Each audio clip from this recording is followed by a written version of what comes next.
আলহামদুলিল্লাহ আমরা গোল করতে পারছি।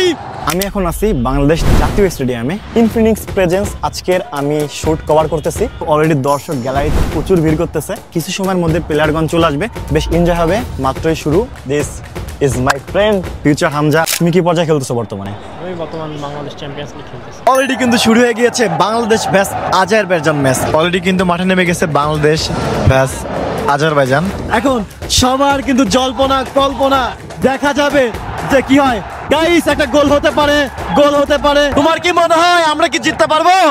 দোস্ত আমার তো 100% মানে আশা আছে যে বাংলাদেশ আজকে জিতবে। আমাদেরও কিন্তু কনফিডেন্স অনেক বেশি, আমাদের বাংলাদেশ জিতবে। আর হার জিত পরে আমরা বাংলাদেশের সঙ্গে আছি, ইনফিনিক্সের সঙ্গে আছি। আমরা জানি না 90 মিনিট পর কে জিতবে, তবে আমাদের কনফিডেন্স আমাদের বাংলাদেশ নিশ্চয়ই উইন করবে। খেলা কিন্তু অলরেডি 20 মিনিট হয়ে গিয়েছে, আর এর মধ্যে বাংলাদেশ একটি গোল খেয়ে গেছে। আমাদের সবার কিন্তু একটাই প্রত্যাশা, বাংলাদেশ জিতে যাক। আসলে দেশের বিজয় দেখতে কিন্তু আমাদেরও বেশ ভালো লাগে।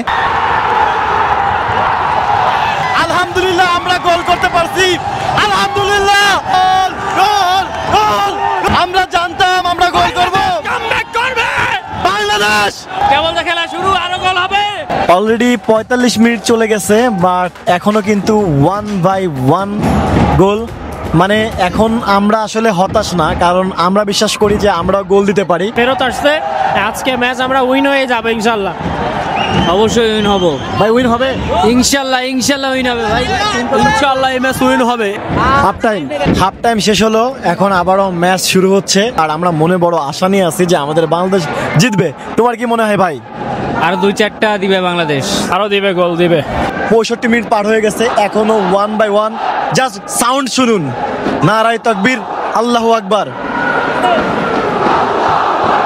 নারায়ে তাকবীর, আল্লাহু আকবার। এই ধ্বনিতে কিন্তু পুরো স্টেডিয়াম জমজমাট হয়ে গিয়েছে। এখনো কিন্তু 1/1।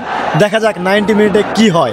77 মিনিট হয়ে গেছে, বাট এখনো কিন্তু 1/1 বাংলাদেশ ভ্যাস আজারবাইজান। অল্প টাইমের মধ্যে কিন্তু 2টা গোল হয়ে গেছে, বাট এতটা টাইম পার হয়ে গেল। হাফ টাইমের পর প্রায় ম্যাচ শেষ হতে চলেছে, এখনো পর্যন্ত কিন্তু নতুন কোনো গোল আমরা দেখতে পাই নাই। গাইস, এই মোমেন্টে এসে আবার একটা গোল খেয়ে গেলাম, আসলে মনটা ভেঙে গেল। দেখেন দর্শকরা কিন্তু অলরেডি চলে যাওয়া শুরু হয়েছে। দেখেন 2/1, মানে একটা অপ্রত্যাশিত গোল। এটা আসলে হওয়ার ছিল না। আমি খেয়াল করলাম যে একটা প্লেয়ার হাল ছেড়ে দিচ্ছে লাস্ট পর্যন্ত, মানে জাস্ট ইচ্ছাকৃত হারা বলে থাকে। আসলে মনটা প্রচুর খারাপ হয়ে গেল। আসলে মুখে হাসি, তবুও আসলে অন্তরে কষ্ট নিয়েই বলতে হচ্ছে যে আমরা এই ম্যাচটা বরাবরের মতোই হেরে গেলাম।